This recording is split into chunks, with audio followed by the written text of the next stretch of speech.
ودخل المدينة على حين غفلة من أهلها فوجدا فيها رجلين يقتتلان هذا من شيعته وهذا من عدوه ودخل المدينة أي موسى دخل مدينة فرعون. Na hiyo ni mansubun ala nazil khafidh kwa sababu dakhala wasila yake ni fi, dakhala inaendana na fi, kwa imeondoka hapo. Hiyo Madina tasio maf'ulu ni mansubun ala nazil khafidh wal aslu wa dakhala fil madina, sababu dakhala sila yake ni fi.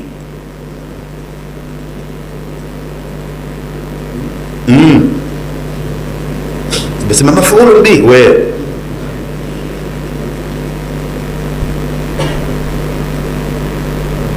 akaingia katika mji wa Farao. Kwa maana gani? Anatoka ikulu sasa, anaenda wapi? Mjini. Yani kama vile umetoka ikulu kwa mama Samia unaenda kijijini kwao walikozaliwa Kizimkazi. Umeelewa hiyo? Wadakhala almadina ay wadakhala fi madinati Firauna, ambayo ni wapi? Ni Masr. Akaingia katika mji aliyozawa, aliolelewa Farao Musa. Sasa ala hini ghaflatin min ahliha, katika kipindi cha pumbao ya wakazi wake. Wanasema wanaochuoni, ima ilikuwa wakati wa kailula au ilikuwa ni kipindi baina al-maghrib wal isha, kipindi ambacho watu hawazururi mtaani. Kwa kaingia kwa mpango, sio ule muda ambao wa kuhangaika. Ala hini ghaflatin min ahliha, katika kipindi cha pumbao ya wakazi wa mji, yani kipindi cha utulivu, kipindi cha mapumziko, kipindi kisicho cha harakati kwa watu wake. Yani kipindi hicho watu wake hawana nini? Harakati. Yani kama vile kwetu huku Tanzania harakati wakati wote Jumapili ya mvua, Jumapili ya mvua, yani Jumapili hamna kazi, alafu mvua nyingi hakutokeki. Ndio ala hini ghaflatin min ahliha, yani watu wamejificha majumbani, wao ndio wanaingia katika mji wao. Sasa napeleka bomu. Wadakhala almadinata ala hini ghaflatin min ahliha, Musa akaingia katika kijiji alichozawa Firaun katika kipindi cha mapumziko kisicho na mishemishe kwa wakazi wake.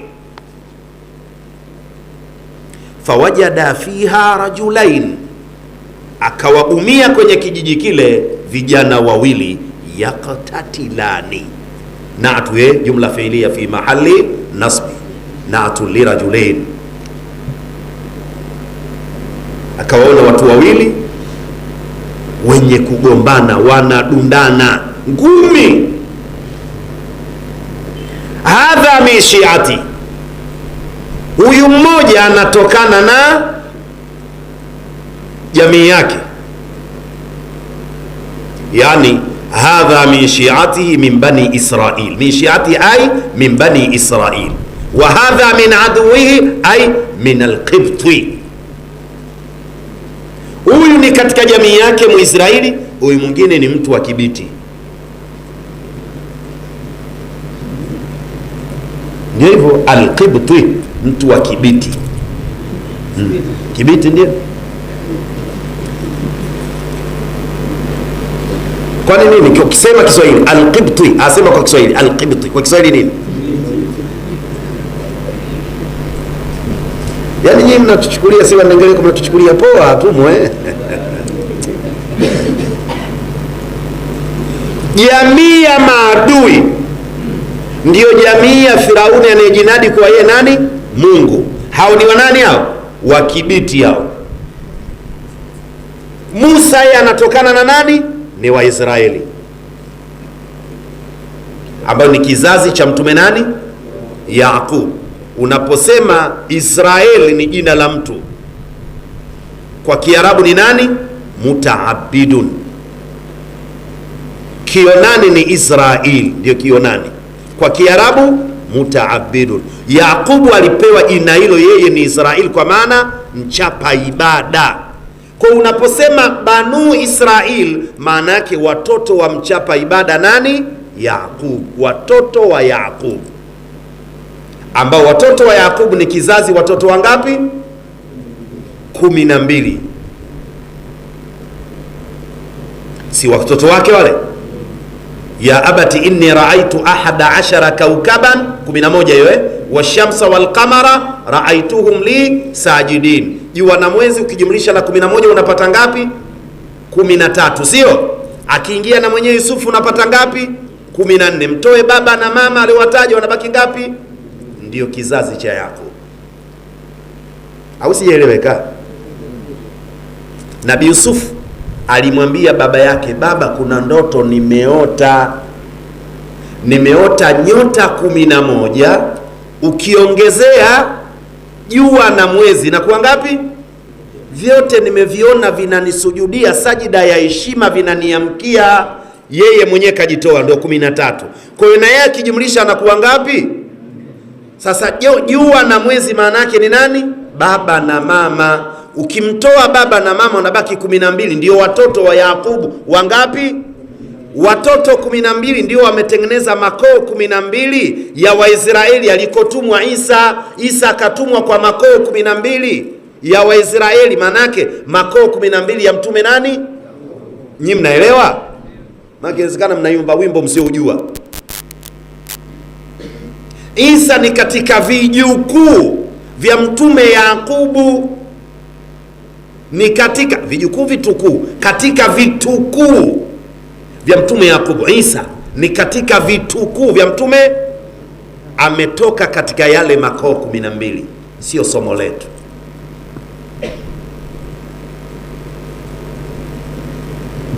Yakubu yeye mwenyewe, yeye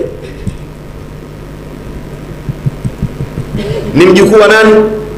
Ibrahim, ukoo wa mitume huo. Yeye mtume Yakubu ni mjukuu wa mtume, mtoto wa mtume. Mzee Ibrahim mwanawe Ishaka ndio mwenye mtoto gani? Yakubu. Kwa Yakubu ni shina la Waisraeli, lakini aliyezaliwa na asili ya nani? Al-Arabu al-Ariba. Upande wa pili Ishaka, upande mmoja ni Ismail. Kwa upande wa Ismaili ndiko alikotoka mtume Muhammad. Kwenye ukoo wa mtume Ismaili ndiko alikotoka nani? Kwa ukoo wa mtume Ishaka mbele huko ndo tunakwenda kumuona mtume Isa. Nyinyi mnanielewa? Wewe umetokana na nani? Wenzio wewe ndio ukoo wao huo. Kimbilia kwa Adamu. Wewe umetoka kwa wapiga ngoma. Mungu atuongoze sisi na vizazi vyetu. Kwa hiyo ameingia, fawajada fiha rajulaini yaktatilani. Musa akawakuta katika kijiji kile vijana wawili wenye kugombana. Hadha min shiatihi, huyu mmoja anatokana na jamii yake Muisraeli, wa hadha min aduwihi, na huyu mwingine anatokana na maadui yake ambaye ni nani? Mkibti, Mkibiti. Sawa sawa. Fastaghathahu alladhi min shi'atihi, ndipo akamuomba. So walikuwa wanapigana, akamuomba msaada Musa. Fastaghathahu, ndipo akamuomba msaada Musa.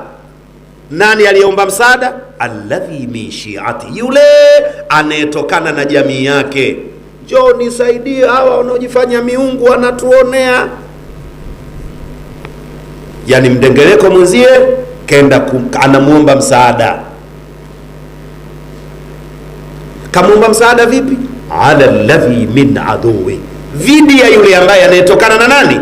Maadui zake. Muisraeli anamuomba msaada dhidi ya nani?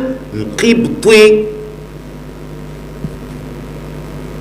Fawakazahu Musa, Musa akamtwanga ngumi ya chembe. Fawakazahu Musa, Musa akamtwanga ngumi ya chembe. alwaks, yani adhabu bijum'in min alyadi. Bijum'in yani ni pigo linalotokana na kukusanya, kufumba mkono namna hiyo, pifu ndio wakaza kamtwanga. Na wanasema alimpiga fi sadri, alimtwanga ngumi ya chembe ikatua ndipo hapa kifuani penyewe. Fawakazaho Musa yule bwana, katika kugombelezea acha aelewe, anaona nisumbua, akaweka kitu. Usisahau Musa alikuwa mwingi wa mwili, mrefu wa kimo, ana nguvu za ajabu. Musa mmoja kama watu 40, yani kupigwa na ngumi na Musa bora ugongwe na treni.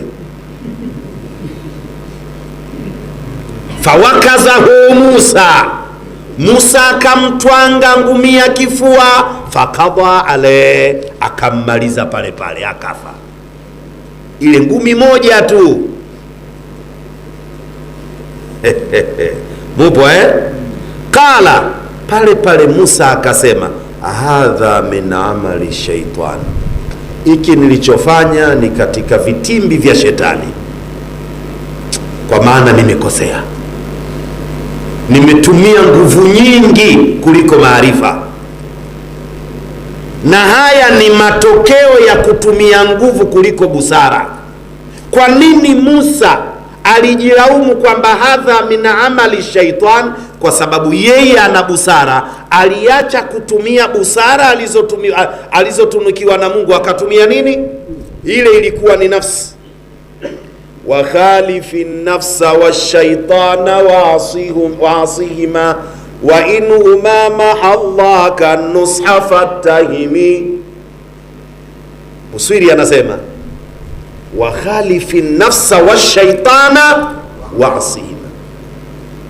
Siku zote fanya kazi ya kuibishia nafsi yako, kuwa mstari wa mbele kujibishia mwenyewe, hiki sicho, nafsi inataka hiki sicho.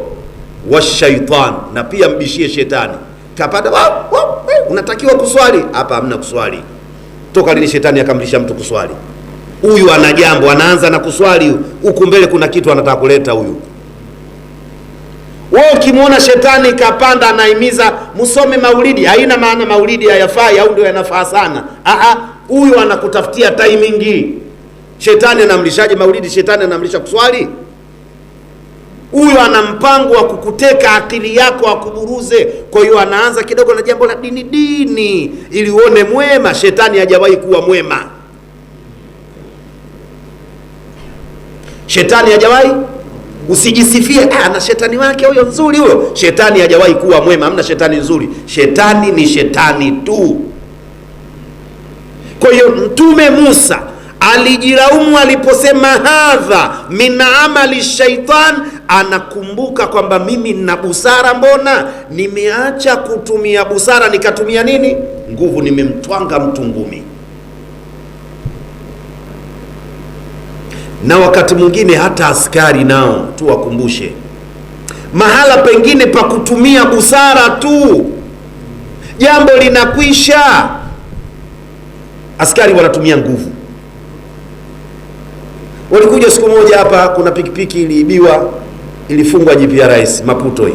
Wamekuja wamesoma mpaka huku wakaingia, wamezunguka. Nyi wakazi wa Maputo mnajua, wameikosa, wametumia njia zote, wakapanga mpango sasa walete pila kukongota vijana. Mimi nilipoisikia tu nikapiga simu, pia wewe mnatafuta nini kwetu? Nasikia unakuja na magari yako, kuna kana. Nikamwambia tulieni, pikipiki nitakupeni mie. Si shehe. Sasa shehe kama hujui, wezi shehe gani? Shehe hata wezi wajui. Nilikuwa ndani nimepumzika, nikajitia maji, nikatoka, nikamtafuta muuni mmoja, akanambia fuatilia nyumba fulani na nyumba fulani, usinitaje. Niambia imeisha hiyo habari ya wizi, unamtafuta nani? Nikampa 10,000 nikaondoka zangu. Kama alienda kuvuta bangi alifanyaje? Na kweli nyumba ya kwanza kuingia nimeikuta ukumbini, nikampigia simu, njoo pikipiki yenu yumo. Wale wako, mbona tumefika mpaka hapa nje? Nyie askari, mimi shehe, beba pikipiki nenda. Tukaenda nao mpaka pale, wakasema wanataka kumchukua mwenye nyumba. Nikamwambia nyinyi mmetaka pikipiki, nimekupeni mimi.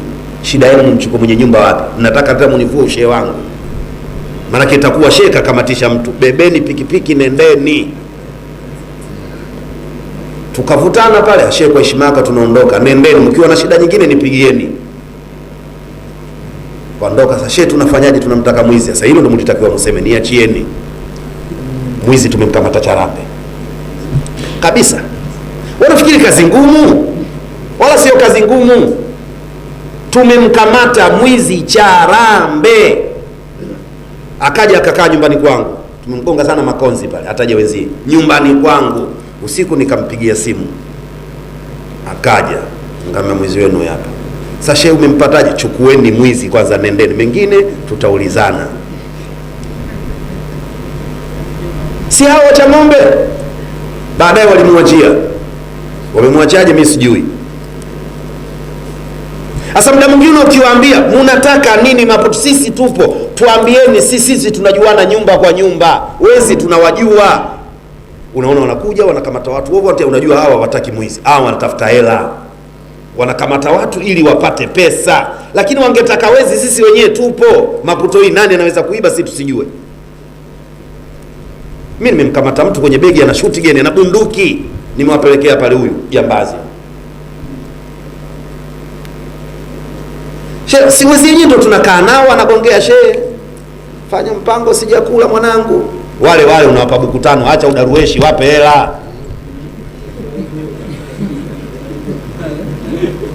Ukiwa na jambo wale watakwambia. Hawa tunaongea nao tu, mwanangu vipi, chukua cha 10 hiki. Baadaye unamtafuta, baadaye ukimpigia simu, oya shehe niambie mwanangu, njoo nyumbani, nakuja sasa hivi. Sikashapata 10,000 mwanzo, anajua kuna na nyingine.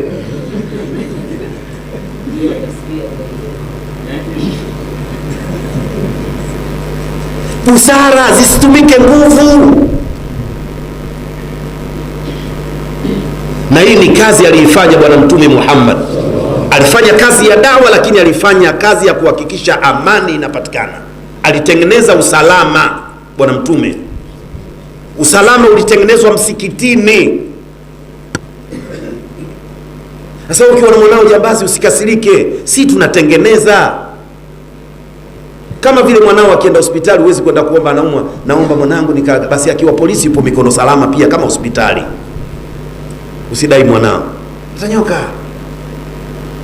Askari wakija watagonga watu, matukio yake wanawakamata wasiokuwa. Walimkamata mtoto mmoja hapa maskini, shemeji yake Mrisho hapa madrasa hapa. Wametoka kuwafukuza wacheza kamari, wamemkosa, wamemtoa mtoto kutoka darasani hapa kwa Sheikh Hussein, wakamkamata mtoto mwenyewe. Zoba wa kupindukia. Wakampeleka kule, wakamwandikia eti wamemkamata acheza kamari anavuta bange. Hana dalili ya kamari, hana dalili ya bange, bonge la bwege.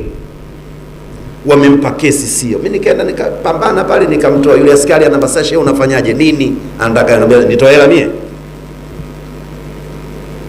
Sio maskhara nakwambieni. Mwisho akatukana, msikuone tena. Nikamwambia likitokea lingine nakuja hapa kwetu wote hapa. Wallahi billahi pale. Likitokea lingine nakuja. Wezi nitakupelekeni, wanaonewa nitawatoa.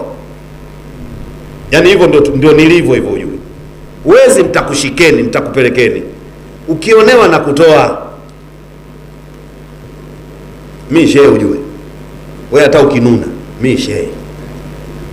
Ndio.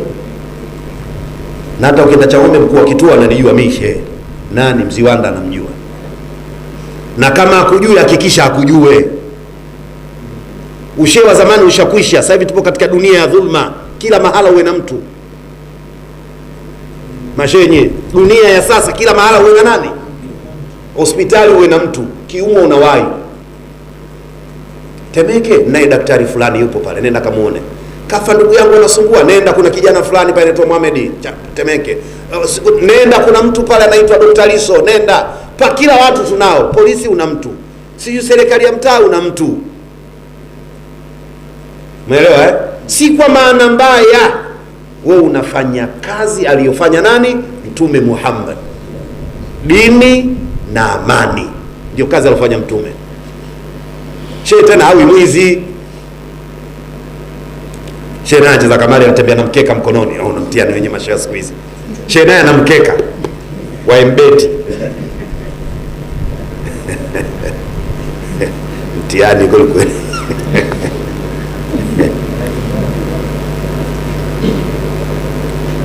qala hadha min amali shaitan innahu aduwwun mudhillun mubin. Akasema hiki nilichokifanya ni katika mambo ya kishetani, hakika shetani ni adui mpotoshaji, mubin, tena mwenye kuweka wazi uadui wake, au mubin ala tadhmin, wazi, adui aliye wazi asiyejificha, imma ala tadhmin, adui wa waziwazi, ama adui mwenye kuweka wazi nini uadui wake.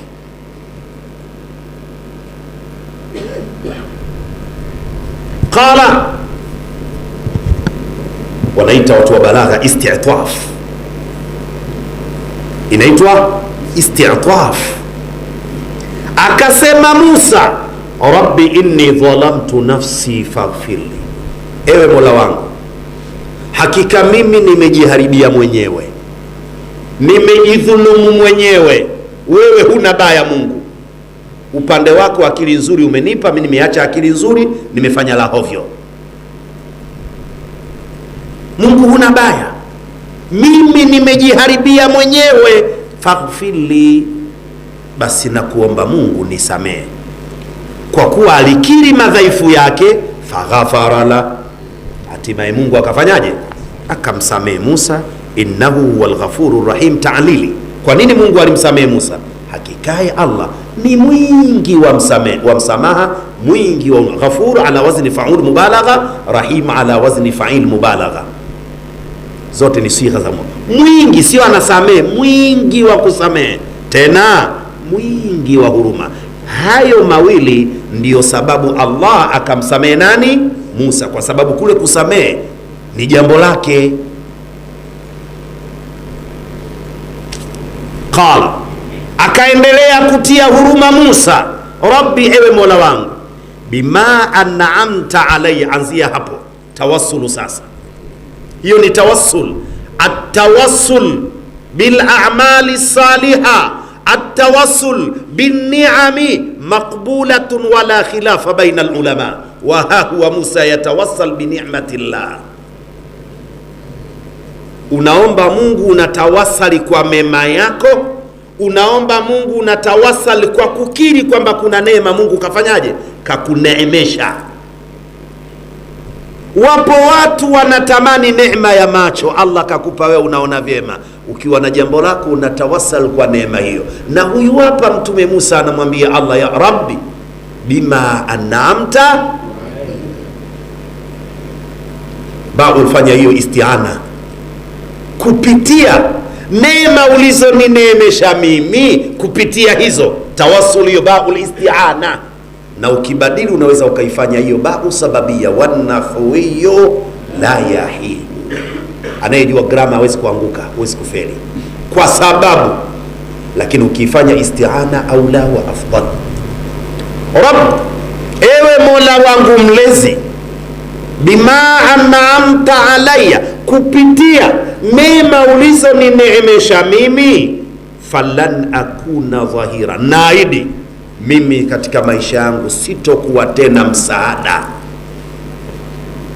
siwezi kuwa msaada, dhahiran, siwezi kuwa nini, aunan lilmujrimina. Naahidi kwa neema ulizonipa tena mimi, manake hata kule kusamehewa nako ni neema nyingine. Basi kwa neema hizi maisha yangu na kuahidi, anatawasalia, sitokuwa msaada wa watu wenye kutenda makosa. Musa na timu yake ambayo tuliwaeleza jana, Allah alisemaje? Inna firauna wa hamana wa junudahuma kanu khati'in, kanu khati'in. Kuna khati'a na akhta'a. Ikiwa khati'a mtu kakosea makusudi, akhta'a kwa bahati mbaya.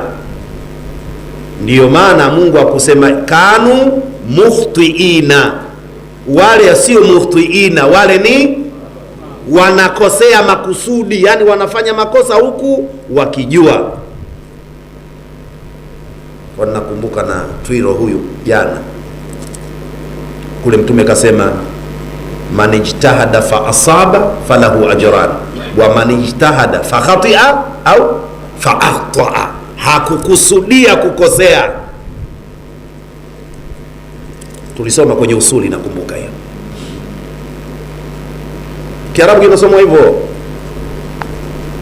Sasa hawa khatiina ndio nani? Mujrimin. Na Mungu akasemaje? wala tarkanu ila alladhina zalamu fatamassakumun nar, usiwakumbatie wale ambao washirikina, usiwakumbatie watu wa hovyo, itakuwa sababu moto kukuhusu. fa sababia baada nahi. Kwa hiyo tutakuja kuanza hapo. fa asbaha fil madinati khaifan yatarqabu, wallahu waliyu tawfiq. Swali matatu tu time amna.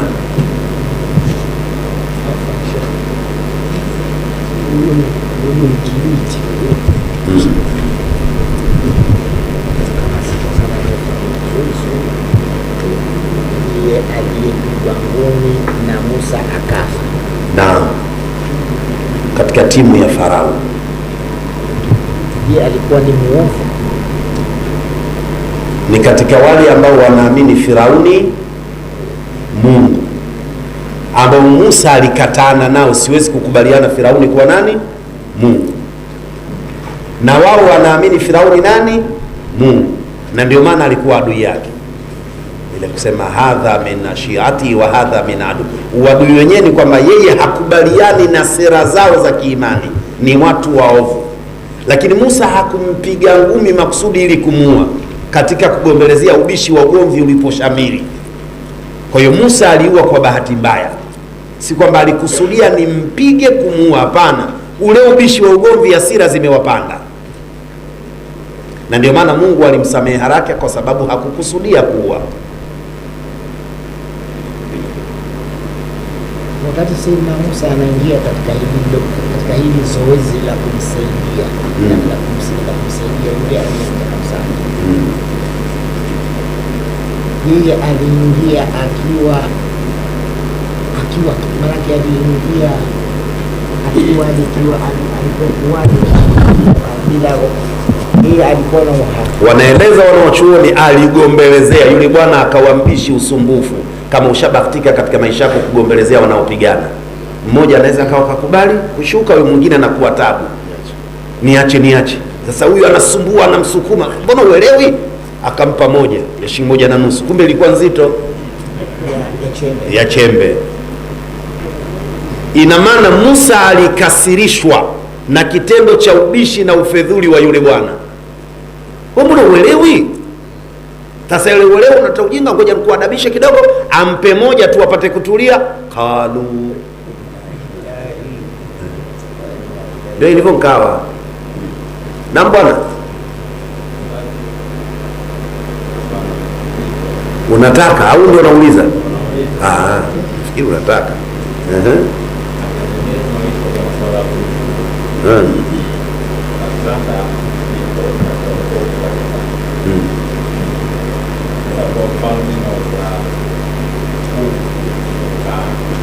Unauza kuku wa kukaanga au nyama ya kuku? Tai.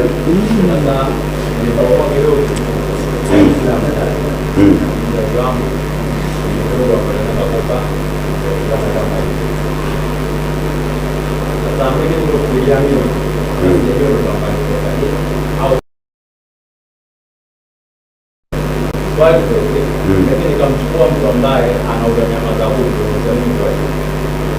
nikaenda naye kwenye ofisi ambao anatoa mtoto mtuaisha au mtu wa fedha, akampa fedha mtu ambaye anauza nini, mimi sikuwepo, nikaenda kuchukua bidhaa kwa mtu ambaye ana bidhaa kwa mtu wa fedha na mtu wa fedha. mimi nikarudisha pesa kwa mtu wa pesa kwa kiwango kile wanachotaka. Je, hapo nitakuwa sahihi au nitakuwa najiongezea? Kuwa sahihi kwenye nini? Yaani ndio umekwepa riba? Ona mimi unaweza kumtia tobo Mungu.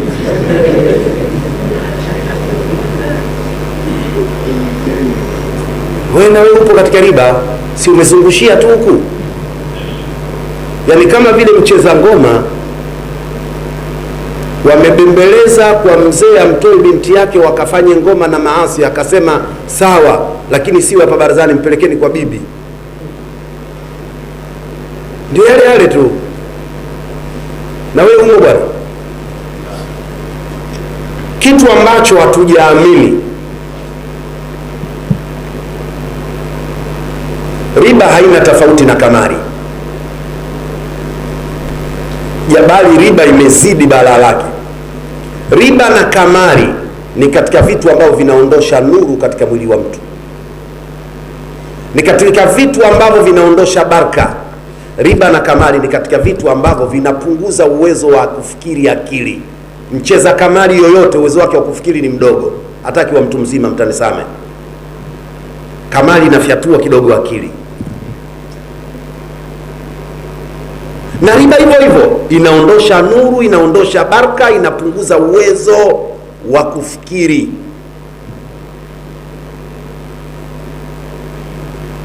Ndio ongezea ni katika makosa ya laana.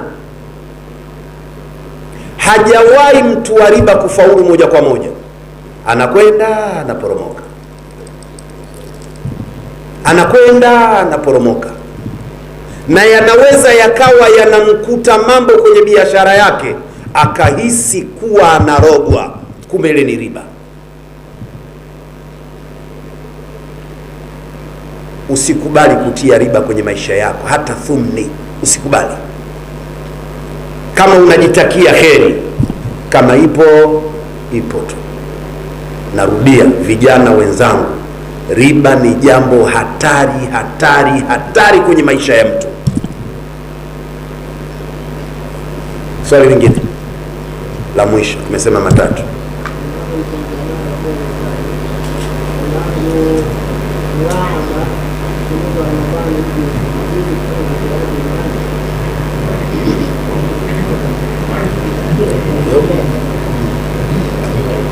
Babani yule. Sasa baba anauliza warm up, mchezaji ikiwa anafanya kwenye benchi lake, inaruhusiwa mchana wa Ramadhani? Mulaaba ikiwa kwa mkeo, sio unaingia kabisa kukipiga dakika 90. Huku nje tu una warm up. Lugha hii mnaelewa, na ukiona uelewe ya kuhusu. Lakini mkewe mchana wa Ramadhani hanini, yeye ni kwenye mulaba, inaruhusiwa mchana wa Ramadhani. Wewe unaonaje? Au sio hivyo? Kwanza wewe unaonaje?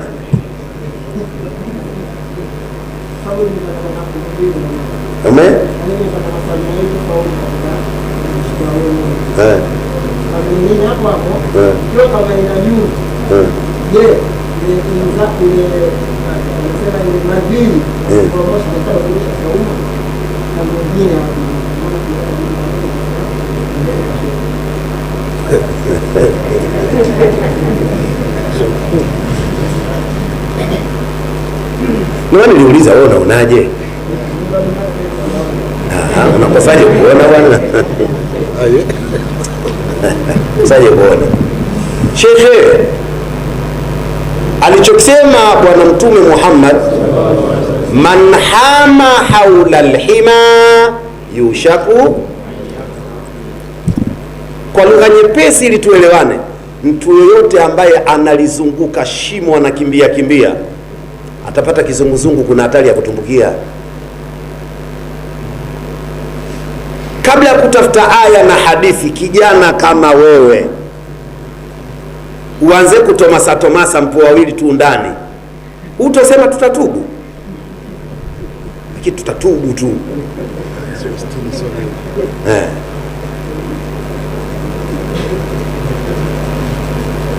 hili litapelekea huko. Ndiyo maana Mtume sallallahu alaihi wasallam yeye alikuwa anajijua, anatoka ndani baada ya kutawadha, ilikuwa anaweza kumbusu mkewe, anga huyo anaenda msikitini, yeye anajijua, anajiweza. Busu, tusikwambie yote hiyo, busu ataqabilu, wewe umevuka kwenye busu na nganja we unaamini sio mimi tu ya, ikifika zamu yako wewe shehe utawaruhusu watu? Maana usinionee mimi nikuruhusu. Ikishakuwa zamu yako shehe, wewe utawaruhusu watu? Watu wenyewe juu ndo hawa. Mtume kapata maswahaba, mimi nimepata nyinyi, ni waruhusu hiyo kweli? Shehe bana, hapana baba, usifanye hivyo. Uwezi kuruhusiwa migusano na mkeo.